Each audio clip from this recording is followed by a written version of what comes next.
markets. We will be giving you updates on all the buzzing stocks in hot money. But for now, we are looking at quiet moves as far as the benchmarks are concerned. Flat at the moment, not too much to speak for when it comes to the Nifty, marginally in the red. The Sensex, it is the same. The Bank Nifty is under a tad bit of green looking at for now, and they're all trending largely over not as high volumes as one might expect. Now, as far as the benchmarks are concerned, to take a look at all those which are advancing, we have Adani Enterprises, which is right at the top of the Nifty 50 gainers list. HCL Tech is the other one. HCL Tech will announce earnings on Friday. It's up around 2.3%. We have Adani Ports as well among the top 5 gainers. That's up around 1.2%. And then we have Cipla. Cipla is gaining around 1.3%. In terms of stocks which are under pressure, we have weakness in NTPC. This is to the tune of 3%. ONGC and BPCL from the oil and gas space are also under a tad bit of pressure today, down around 2.4 to 2.7%. So we're keeping an eye on that one. When it comes to the broader markets, we certainly have a lot more traction with respect to price movements. Among the gainers, we have something like a Delivery. That's up around 3.8% as we speak. And Yes Bank is the other one, where we are seeing an advance of around 3.8%. Z Entertainment, after we understand that, Sony has confirmed that they are still, in fact, in talks over the merger with Z, and that also gives us a little bit of a confirmation that the deal is not completely off, which is why we're seeing advances but to the tune of 2.5% for Z Entertainment. And, of course, in terms of those stocks which are looking at declines, Trident is under pressure, down 5.3%. Indraprastha Gas is the other one, which is down 3%. And NMDC is losing out around 3%. All in all, here a quiet day of trade when it comes to the benchmarks. Perhaps it's a day where stock-specific action will be a little more in the spotlight. Absolutely, and that's what we are looking at as well. And I think, there are some bit of jitters amongst investors as well. And clearly, they are trying to play in that broad range of 21,500 to 21,800. There is that consolidation that we are seeing as well. But let's look at a Purvankara in trade. Interesting moves coming in with regards to real estate as well on the back of the updates that we've seen in the last couple of trading sessions with, on Q3. Now, in today's session, you did see Purvankara hit a high of almost 11.5%. Currently, we're seeing gains of almost 6 to 6.5% coming in there. My colleague Anushi joins us with more details in terms of how have the numbers panned out so far, and what does that actually tell you about the third quarter. Anushi, over to you. Right. So another remarkable quarter for Purvankara, as we see. The company did report about a sales growth of about 56% in Q3 of FY24, while its sales volume also saw about about 60% uptick to 1.63 million square feet. And however, it was the realization which was down by about 2% due to an adverse product mix across it. But this was the Q3 FY24 highlights. But when it comes to the 9-month FY24 highlights, the sales value was about 89% up at rupees 3,967 crore, which was its highest ever again, while the collections saw about a 57% uptick to rupees 2,515 crores. The company also did see about 2 new projects launching in the third quarter. So a strong update over here, and we did, as you mentioned, the stock is like 11.5% intraday high and just 130% up in this past 6 months itself. So that was all on Purvankara. Right. Thanks, Anushi, for getting us the details, and that's with regards to Purvankara. Another stock that has been in focus, Agam, today is a Delta Corp as well. Yeah. If you can just quickly pull that up on the screens and see what's happening, because it's absolutely interesting. We've already spoken about the GST demands that have come in, but obviously they've not really made any provisions so far for the GST demand. So that is something that we need to watch out for from an earnings perspective. But clearly, the kind of weakness that we've seen in the earnings, and that's because of the major 2 businesses, which is the online gaming and the casino, that is where a dip in terms of revenues have come in, right? Yeah. Though the hospitality business has done really well, but that's a minuscule portion in terms of the contribution it gives to its revenues. So clearly, there has been an issue with Delta Corp on that front. But how that progresses and what is the kind of provisioning that they will have to do with regards to the GST demand is going to be crucial. So two things, Hiral, I wanted to mention in case of Delta Corp is that the quarter gone by is potentially the biggest quarter when it comes to the gaming business because that's when tourism is also at its highest in terms of its peak. And secondly, the kind of numbers that the tax provision has been asked for is something that the size of the Delta Corp may not be able to provide. And of course, we know that the case at the moment is sub judice. And, well, at least, prima facie, the numbers that have been asked for in terms of GST from the company, they seem substantially larger than one might expect because it's been on a gross number as compared to a net revenue number. And that perhaps, of course, weighed down on Delta Corp. But that weakness as far as your operational metrics are concerned as well is also something which is not boding very well with respect to, Delta Corp. But we, in fact, do have Mahima who can perhaps give us some more details with respect to, not Delta Corp, but Starbucks India and the kind of journey that has been jotted with losses. Mahima, good afternoon. What do you have for us? Right, Agam. So as you rightly mentioned, Starbucks' journey has not been quite impressive. If you see the Starbucks, overall, if you see Starbucks is a JV between Tata and Starbucks and the current stores in India are operating at 390 stores. But however, they're targeting 1,000 stores by 2028, which means they'll be adding 150 stores every year, which means that every 3 days they'll be adding one store in a year. But if you see the financial performance, in 11 years, they've added an operational revenue of only up to 1,000 crores. And if you see FY23, Starbucks reported a loss of 25 crores. Overall, if you see, even if the stores are expanding, we can see that it will be pushing the profitability further under pressure, and it will double the requirement of the equity inflows by both Tata as well as Starbucks. And if we check the coffee prices also, Agam, it's interesting that Starbucks is in India at present sells the highest coffee, has the highest coffee prices. If you see, CC Day has around 140 average price of coffee, Barista around 200, where Tim Hortons and Costa Coffee around 230, 270. Starbucks coffee is priced at an average of rupees 300. So, I mean, this is one of the factors why probably people are not consuming Starbucks as much as, they are consuming other coffees from other chains. Right, fair enough. Thanks so much for that, Mahima. Of course, Starbucks, while it has had a relatively volatile period, there is no doubt about the fact that it has certainly been accepted as a premium, a go-to coffee brand as far as India is concerned. The question really is, where can that lead to when it comes to consolidated numbers for Tata consumers is something that, is going to eventually evolve down the line. But on that note, we shift focus towards what we have in store coming up with Kenneth Indrade, the CIO of Oldbridge Capital Mutual Fund and founder and director of Oldbridge Capital, who's joining us on the show right now. Kenneth, good afternoon, and thank you so much for joining us. Kenneth, right at the top, we want you to take us through. Good afternoon. The new NFO that you have in store for us. Can you tell us a little more about that? Surely.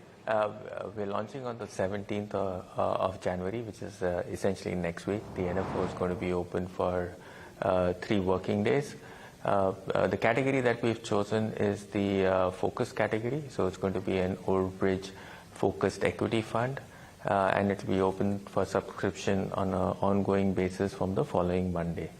So this is the product that is there. I think the strategy that encompasses this entire product is that we're going to have under 30 companies in this product, which is a regulatory definition of number of companies in a focus product. From a structure and strategy point of view, I think our USP or our unique selling point is we're going out to create a portfolio of companies and businesses which we think are going to be relevant into the next couple of years or to the end of the decade. But most significantly, we will also eliminate large parts of industries or big industries that are there, which we think are reasonably priced, are in a consolidation zone, and will not be able to participate in the same momentum as it is going forward. So we're doing we're trying to optimize the best of both worlds. So it won't be a very diversified pool of companies that we will hold. It will be very selective in a couple of industries that are there with notable exclusions. Right. Kenneth, when we speak to you as well, it's always whether we will yet see a deja vu coming in from you taking the old fund performances into consideration that you've been associated with. But clearly, from the breakup between mid, small and large cap, what would that divide look like? From a portfolio construct basis, we've gone in with a format of a multi-cap fund, which gives us the flexibility to use the current market environment to construct a portfolio. While saying this, I think our outlook is is significantly longer than the next year or 2 years. Our investment style, structure, and strategy has we've always maintained that we hold companies through a life cycle of their existence, and in some cases in my career, I've held them over 10-year periods. Now, to capture all of that, I think our preferences and my experience has always been in mid markets. Now, by category, these companies could be mid markets or mid caps. But I've always, or we've always, from an investment process, bought the largest company in an industry. So when you buy a largest company in an industry which is not doing well, they're usually at mid-market valuations. So that's why, and that's the sweet spot that we try to optimize. So the way I define a multi-cap product, which is the focused equity product, at periods of time we will have reasonably large biases towards mid-markets or companies that are evolving or companies at the bottom end of their industry life cycle. Right. Kenneth, you also address how you would manage risk in this particular fund. Can you take us through the parameters that you do in fact consider here? So being a consolidated portfolio, obviously at points in time, and this is also with my experience, the portfolio could go through a reasonable amount of volatility because it tends to be slightly away from the benchmarks, in the sense that the BSE 500 has got 500 companies, and we are allocating just about 30 companies to the entire portfolio. So it's about optimizing the entire. It is about optimizing the entire 500 companies that are out there, which is where I direct ourselves towards. I direct the entire structure towards. It could have a reasonable amount of volatility, but in the past, stock selection is very important. And with stock selection, and if you buy them when they are financially solvent and they are at reasonable valuations, I think that takes care of a large part of the volatility risk. Now, if we're able to execute all of that, I think the portfolio construct should help in managing that volatility. The risk, and that's coming from what I've managed in the past, is essentially on liquidity risk.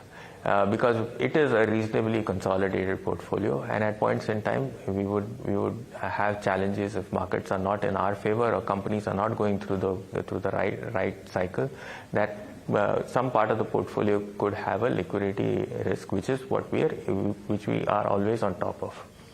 Right.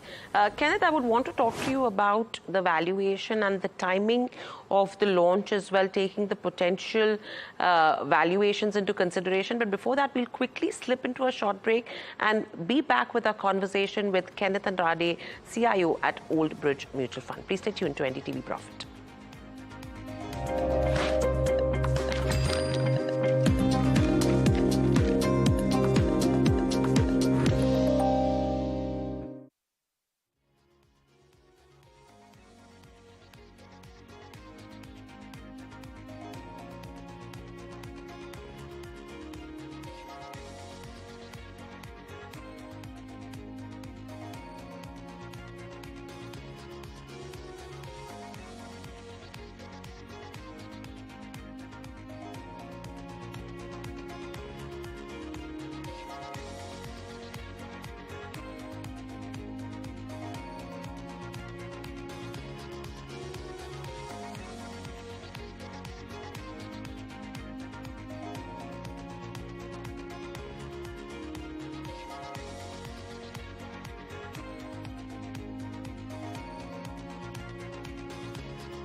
Welcome back. You're watching Hot Money, and we're speaking to Kenneth Andrade with regards to the new... Kenneth, with regards to the timing of the fund now, you know, earlier as well when we've spoken to you, you've clearly indicated that after 23, the coming year, which is 24, there is a potential market downturn that could be anticipated. Valuations is something which you have said are a risk, and that is a risk that could be prolonged for quite some time. Now, the timing of the fund and the way valuations are panning out, how are you timing it? Okay. Again, I go back to my experience. You can never time the market right. And even in terms of a fund launch, I have to do it sometime. So as an organization, we got to get, this is probably the time that we need to put a fund out in the marketplace, and this is the reason why we're there. But I think the moot question is, how do you manage the risk that looks like the market is overvalued at this point in time? And if you look at the marketplace today, and if you look at the marketplace in 2019, the category leaders in 2018 and 19 were very different from the category leaders which taken the market to its all-time high today. Right? It was banks, FMCGs, consumer businesses that were very buoyant in 2019. And that bull market was the formation of the bull market that you have today. Because the companies that were at the bottom end of the entire spectrum, both in terms of valuations and in terms of growth, were essentially the infrastructure, energy businesses, and anything that had to do with brick and mortar on the ground. I think that's how the transition took place between 2019 and 2023. And what's led to 2020 optimism in the environment right now is also causing some bearishness in some part of the entire business metrics that are there, in some of the industries that are there. Chief among them, we think the commodities are going through a down cycle. You're getting reasonable amount of consolidation coming out in some of the erstwhile favorite sectors. You're seeing some businesses, right, I mean, just a few handful of businesses just taking on their all-time highs in market capitalizations. One of the large industries made its all-time high in 2008, and some of the companies are just taking out the all-time highs from there. Another large industry, which is pharmaceuticals, 2015 was a buoyant period. You're just taking out the all-time high periods now. So you get a consolidation on industries which are now getting buoyant, sizable amount of profitability and cash flows, and no financial risk. So I've got to control, like the previous question, the risk on the portfolio. And the way to control the risk on that portfolio and look at valuations is make sure your companies are financially solvent. If they're financially solvent, and even if there is a downturn in the environment and ecosystem, they can ride it through and consolidate the market there. So I'd look beyond 2024. What I saw in 2023 and what's happening in 2024 probably played out the way we thought it would. But we have to look beyond 2024 because I don't think we're putting a portfolio together for just 1 year. Their valuation challenges exist, I don't deny that, but there is also an opportunity at the other spectrum of the market where companies are not doing well. And that will be our focus area. Right. Kenneth, we wish you the best for your new fund launch. On that note, we thank you as well for taking us through what the fund is all about. And with that, we wrap this edition of Hot Money, but there's lots more lined up on the other side. Stay tuned to NDTV Profit.